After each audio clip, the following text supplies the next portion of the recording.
When I hosted a family reunion at my farmhouse, my daughter-in-law walked in, looked around, and said, "We came for the food, not the aesthetic." Her words cut through me in front of everyone. I stayed calm, served them the meal I had worked so hard to prepare, and then made an announcement over the speaker that left her face pale and the whole family in shock. Before I tell you exactly what happened that night, make sure you subscribe to the channel and comment below where you're watching from. I'd love to know. My name is Clara Dawson.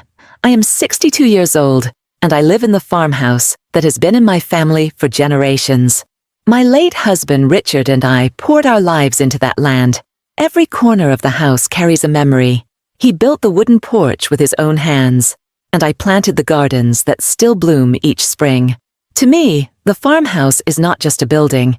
It is the story of our family's hard work, love, and history. When I decided to host a reunion, I wanted to bring everyone together under that roof once more. I cleaned every room, strung lights across the porch, and spent days preparing recipes that had been passed down from my mother and grandmother. I made pies, roasted vegetables from my own garden, and baked bread that filled the house with warmth. It wasn't about showing off. It was about giving my family a piece of the love and tradition that built our lives. My sister Irene arrived early and helped me set the tables. She smiled as she looked around. "Clara, you've outdone yourself. The place looks beautiful." I smiled back, wiping my hands on my apron. "It's not about looks, Irene. I just want everyone to feel the love that built this house." Slowly, the rest of the family arrived. My brother Calvin came in with his wife, carrying a bottle of wine. My nieces and nephews ran around the yard, chasing each other under the evening lights. Laughter filled the air, and for a moment, my heart felt full. Then my son Daniel arrived with his wife, Lena. I had hoped she might see the effort I had put into the evening, maybe even share a kind word. But the moment she stepped inside, her eyes darted around the room with a look of judgment. She leaned closer to Daniel and said loudly enough for others to hear, "We came for the food, not the aesthetic. Rustic is nice for a photo, but it's not really our style." A few people glanced at me, unsure of how I would respond. I swallowed hard and forced a polite smile, though inside I felt a sting of embarrassment. This was my home, the place where I had built my life, and she dismissed it in one cruel sentence. I could see Daniel shift uncomfortably, but he said nothing. Still, I refused to let her ruin the night. I told myself to focus on what mattered: family, food, and the love that had built this place.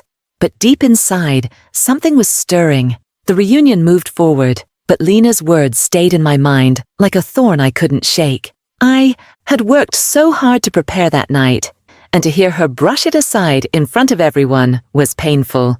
Still, I smiled, carried trays of food to the table, and greeted each guest warmly. I refused to let her ruin what I had built. We all gathered around the long wooden table in the dining room. The glow of the candles reflected off the polished wood, and the plates were filled with dishes I had poured my heart into. Roast chicken seasoned with herbs from my garden, mashed potatoes with fresh cream, roasted vegetables, and pies cooling on the sideboard. To me, it was a feast of love, the kind of meal that brings people together. But Lena didn't see it that way. From the moment she sat down, she seemed determined to make her presence known. She picked up her fork, tasted the roasted carrots, and shrugged. "It's simple," she said casually. "We usually eat at restaurants that put a little more flair into the presentation." Her comment drew nervous glances around the table. My brother Calvin cleared his throat and tried to change the subject by talking about the weather, but the sting of her words hung in the air. I felt the heat rise in my cheeks, but I stayed silent. I focused on serving, refilling glasses, and making sure everyone had what they needed. Irene leaned toward me and whispered, "Don't let her get to you. Everyone here can see how much love you've put into this." Her words gave me strength, but I could still feel the weight of Lena's judgment pressing down on me. As the meal continued, Lena didn't stop. She glanced around the farmhouse and commented on the wooden beams. "This rustic style is charming, but it feels outdated. Have you ever thought of renovating? Modern houses have such cleaner lines." I forced a small smile and replied, "This house has stood for generations. It carries our family's history. Every piece tells a story." She gave a little laugh and said, "Well, some stories are better left in the past." That cut deeper than I expected. My husband's hands had built those beams. My parents had walked those floors. The house wasn't just walls and wood. It was the heart of our family. To hear her dismiss it so carelessly felt like she was dismissing everything we had worked for. Daniel sat beside her, his eyes darting between us. He didn't defend me, but I could see in his face that he was uncomfortable. He loved Lena, but he also knew her words were cruel. I wished he had spoken up, but instead he stayed silent, and that silence hurt almost as much as her comments. I looked around the table at the rest of the family. My nieces and nephews were laughing, enjoying their food, unaware of the tension. My brother and sister exchanged quiet looks, clearly uncomfortable but too polite to say anything. The evening that was supposed to be filled with joy now carried an undercurrent of unease. When it came time to serve dessert, I carried out the pies with a smile. Even though inside I felt heavy, I set them down carefully and began slicing, offering pieces to everyone. The sweet smell of cinnamon and apples filled the room. But even then, Lena found a way to cast a shadow. She took a bite and said, "It's good, but in the city, we usually go for lighter, more sophisticated desserts. This feels a little too heavy." That was the moment I felt something shift inside me. I had endured her comments all evening. I had smiled through the disrespect, swallowed my pride, and focused on the joy of being together. But I realized that staying quiet forever would only give her more power. I didn't want to argue or stoop to her level, but I knew I had something she didn't expect. In the kitchen, I had a small speaker set up, ready for a surprise announcement I had planned to share later. I hadn't told anyone yet, not even Daniel, that the farmhouse and land had been sold to a famous chef. The deal had been finalized only that afternoon, and I wanted to reveal it when the moment felt right. Now I knew the moment had come. I wasn't going to raise my voice or trade insults.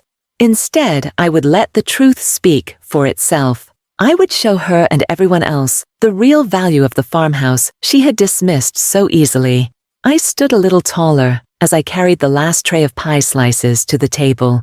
My heart pounded in my chest, but my face stayed calm. I looked at Irene, and she gave me a small nod, as if she knew I had made a decision. The humiliation I had felt earlier was slowly transforming into something else. Quiet strength. I realized I didn't need to defend my home with words. The truth was already written in the papers signed that afternoon, and soon the entire family would hear it. As I stood there serving dessert, the laughter of the children outside drifted in through the open windows. The sound should have brought me comfort, but inside my chest, my heart was pounding like a drum. Every word Lena had said replayed in my mind, the way she dismissed the farmhouse as outdated, the way she called my food too heavy, the way she mocked what I had poured my life into. For a long time, I had told myself that keeping quiet was the best way to keep the peace. I had swallowed her comments at past gatherings, telling myself that family harmony mattered more than my pride. But something felt different this time. Maybe it was because the whole family was here, watching. Maybe it was because Daniel's silence stung deeper than usual. Or maybe it was because, deep inside, I knew I didn't have to prove anything to her anymore. The truth was already mine. The farmhouse she mocked, the land she overlooked, the kitchen she rolled her eyes at, all of it had already been valued beyond her imagination. Just that afternoon, I had signed papers, transferring the property to a famous chef who planned to transform it into a culinary retreat. The chef had paid millions, recognizing the richness of the soil, the charm of the farmhouse, and the legacy it carried. The very place Lena had sneered at was considered priceless by someone the world respected. I had planned to share this news later in the evening, maybe with a toast and a smile, turning it into a sweet surprise for my family. But now, after the disrespect I had endured, I knew it was time to change my approach. This wasn't about bragging. This was about reminding everyone, and especially myself, that what we build with love and sacrifice can never be diminished by careless words. I cleared the last plate from the table and walked into the kitchen for a moment to gather my thoughts. Irene followed close behind. She touched my arm gently and said, "Clara, don't let her steal your joy. Everyone here knows the truth about you. And this home," I looked at her and smiled faintly. "They will know even more, very soon," I replied. She tilted her head in confusion, but I didn't explain. Instead, I wiped my hands on my apron, smoothed my hair back, and took a deep breath. My mind was clear now. I didn't want to shout, I didn't want to argue, and I certainly didn't want to humiliate anyone. I wanted to let the truth reveal itself in the simplest way possible. In the corner of the porch, I had set up a small speaker and microphone earlier in the day, planning to use it for light music and a toast. As I walked toward it, my family's chatter began to quiet. Calvin raised his eyebrows, clearly curious. Daniel looked at me with a mix of confusion and unease, perhaps sensing that I was about to say something important, and Lena, still seated with her fork in hand, gave me that familiar half-smirk, as if expecting nothing more than another sentimental speech. I pressed the button on the microphone, and the gentle feedback filled the room, drawing everyone's attention. My palms were damp, but my voice came out steady. "Before we finish dessert, I want to share something with you all. This farmhouse and this land have been my home for decades. Many of you know how much love and labor has gone into it. Every wall, every garden bed, every meal served here carries the story of our family." A respectful hush fell over the room. Even the children outside grew quieter, their laughter fading as they sensed something serious was happening. I continued, my eyes sweeping over the faces of the people I loved. "Earlier today, I signed papers that mark a new chapter. This property has been sold, not because it lost its value, but because its value was finally recognized by someone who understands what it truly is. A world-renowned chef has purchased this farmhouse and all the land around it for millions of dollars. He plans to preserve it, celebrate it, and build something beautiful here." Gasps filled the room. Calvin leaned back in his chair, stunned. Irene covered her mouth, her eyes wide with joy, and Daniel sat frozen, his fork resting on the table, unable to speak. I paused for a moment, letting the words sink in. Then I said, "So when people look at these walls and call them outdated, or when they laugh at the food we make with our own hands, remember this. What may seem simple on the surface can hold immeasurable worth, not because of appearances, but because of history, love, and hard work." I could feel the weight lift off my chest as I spoke. This was the truth I had carried quietly all day, and now it was out in the open. No one could dismiss it. No one could belittle it. When I looked toward Lena, her face had drained of color. The smirk was gone. She stared down at her plate, suddenly silent. For once, she had no clever remark, no laugh, no insult ready. Her silence said everything. At that moment, I didn't feel anger toward her anymore. What I felt was peace. I had chosen dignity over confrontation, truth over bitterness. And now, the power of that truth filled the room, shifting the atmosphere entirely. The turning point had come, and I knew the night would never be the same. The room was silent, except for the soft hum of the speaker. My words hung in the air, and I could see the shock ripple across the faces around me. For a moment, no one moved. Forks were frozen mid-air, glasses sat untouched, and all eyes were on me. It was as if time had paused, waiting for someone to breathe first. Then it happened. Irene broke the silence with a clap of her hands, her face lighting up with pure pride. "Clara, this is incredible! Millions of dollars, and a chef no less. Oh my goodness, that's amazing!" Her joy burst through the room like sunlight, loosening the tension and giving others permission to react. Calvin leaned back in his chair and let out a low whistle.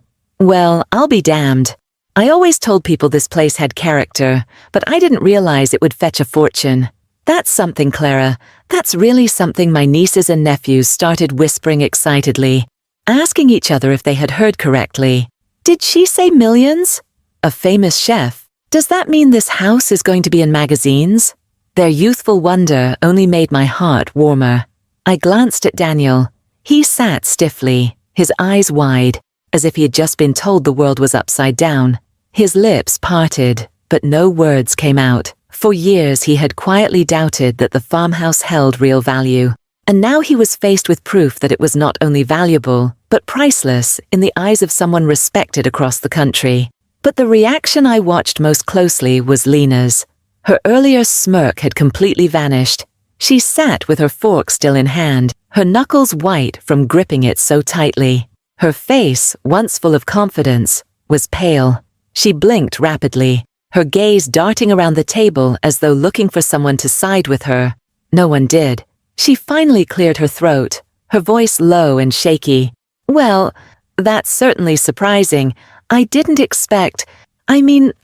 realize it was worth so much." Her attempt to sound composed fell flat. The words were weak, almost hollow, compared to the sharpness of her earlier remarks. For the first time, she seemed small. I didn't need to respond directly to her. The truth had already answered louder than I ever could. Instead, I turned to the rest of my family and smiled. "This isn't about the money," I said. "It's about what this place has stood for. Generations of love, sacrifice, and hard work went into this home. I wanted all of you to know that others can see the value in it too." Someone recognized what we always knew. This farmhouse is special. Irene dabbed her eyes with her napkin, overcome with emotion. Calvin raised his glass and said, "Well, if this isn't a reason to toast, I don't know what is." To Clara, and to the Dawson farmhouse, may its next chapter be just as full of love as the last. Everyone lifted their glasses, the clinking sound filling the room with warmth. Daniel finally found his voice, his eyes locking on mine. "Mom, I had no idea. I'm so proud of you. And Dad would be too." His voice cracked, and for the first time in years, I saw tears in his eyes. I reached across the table and squeezed his hand. "Thank you, Daniel. That's all I needed to hear." As the toast ended, the atmosphere in the room shifted completely. Where there had been tension and awkwardness, there was now pride, joy, and celebration. Family members leaned in, asking me questions about the chef, about what he planned to do with the farmhouse, about when the deal had been finalized. The room buzzed with excitement, but not from Lena. She stayed quiet, picking at her plate, her cheeks flushed pink with embarrassment. She had nothing to add. Her earlier words about aesthetic and simple food now looked foolish in the face of what had just been revealed. The silence that wrapped around her was heavier than any criticism I could have given, and I realized something powerful in that moment. I didn't need to fight her. I didn't need to prove myself with sharp comebacks or angry arguments. The truth had spoken, and it had spoken louder than she ever could. The satisfaction I felt wasn't prideful, it was peaceful. I had stood my ground with dignity, and the outcome had shown everyone present that the farmhouse was more than old wood and country charm. It was worth millions, not just in money, but in meaning. That night, as dessert plates were cleared and laughter returned to the room, I knew the dynamic had changed forever. My family saw me differently now, not just as the woman who kept the old farmhouse alive, but as someone whose judgment and hard work had been validated in the most undeniable way. And as for Lena, she never laughed at my home again. When the dishes were cleared and the laughter softened into quiet conversation, I finally allowed myself to breathe. For hours I had carried the weight of Lena's remarks, but now the truth had lifted that burden in the most unexpected way. The farmhouse, the place I had protected and nurtured, had spoken for itself. It didn't need defending. Its value had already been recognized by someone who understood what it truly meant. Family members lingered long after dessert, each of them eager to tell me their memories of the house. My niece Sarah recalled summers on the porch, sipping lemonade and listening to my late husband tell stories. My nephew Jason talked about chasing fireflies in the yard as a boy. Even Calvin, who could sometimes be skeptical, admitted that he had underestimated how much the farmhouse meant, not just to me, but to everyone who had grown up visiting it. "This place shaped us," he said, resting his hand on the old wooden banister. "It taught us about hard work, about family, about slowing down and appreciating life. No chef, no matter how famous, can add more meaning than what's already here. His words touched me deeply. It was as if the house itself had gained a voice through him. Daniel, still sitting close to me, spoke with more conviction than I had heard in years. Mom, I'm sorry I didn't speak up earlier tonight. I should have defended you. I guess I've let Lena's opinions weigh too heavily on me. But seeing what you've done, and hearing how proud everyone is, it reminded me of who you are, and of who Dad was. I squeezed his hand gently. You don't need to apologize, Daniel. What matters is that you see it now. This home was never just mine. It's part of all of us. Across the room, Lena stayed quiet. Her usual chatter was gone. She sat with her hands folded, her eyes fixed on the table, saying almost nothing. I could sense the embarrassment radiating from her. For once she was the one being judged, not by me, but by her own silence. I wondered if she was replaying her earlier words in her mind, realizing how cruel they sounded, compared to the truth she now faced. I didn't take pleasure in her discomfort, but I also didn't feel sorry. There are moments in life when people need to be humbled, when the weight of their words must come back to them. This was one of those moments. As the evening wound down, guests began to gather their coats and say their goodbyes. But their hugs lingered longer than usual, and their words carried more warmth. You should be so proud, Clara. You've shown us all something tonight. This is a story I'll never forget. Their encouragement wrapped around me like a blanket. When the last guest had left and the house grew quiet again, I sat in my favorite chair by the window, looking out at the fields that stretched into the darkness. I thought of Richard, of the way he used to stand on the porch with his arms crossed, watching the sun set over the land. I imagined what he would say if he had been there that night. I believed in my heart that he would have been proud, not because of the millions, but because I had chosen dignity over anger. Because I had stood firm in what we built together. The farmhouse would soon belong to someone else, but its story would always belong to us. It had been the place where children grew up, where family gathered, where love was baked into every loaf of bread and planted in every row of vegetables. Its legacy would carry on, not just in the chef's plans, but in the hearts of everyone who had ever walked through its doors. And as for Lena, I knew she would never speak about my home the same way again. She had seen with her own eyes that what she dismissed as outdated and simple was worth more than she could have imagined. More than that, she had seen that respect matters more than appearances. That night, as I turned off the lights and climbed the stairs, I felt a deep sense of peace. The hurt of her words no longer lingered. Instead, I carried the reminder that true worth doesn't need anyone's approval. It reveals itself in time, quietly and powerfully. The lesson I took from that night was simple but profound. Never let anyone convince you that what you've built with love is worthless. People may laugh, dismiss, or belittle, but their words cannot erase the value of hard work, history, and heart. When the moment comes, the truth will always speak louder than their doubt. So to everyone watching, remember this. Hold on to what you've built. Believe in the value of your story, even when others don't. And when the time is right, let the truth reveal itself. If this story touched you, make sure to subscribe to my channel and comment below where you're watching from. I would love to hear your thoughts.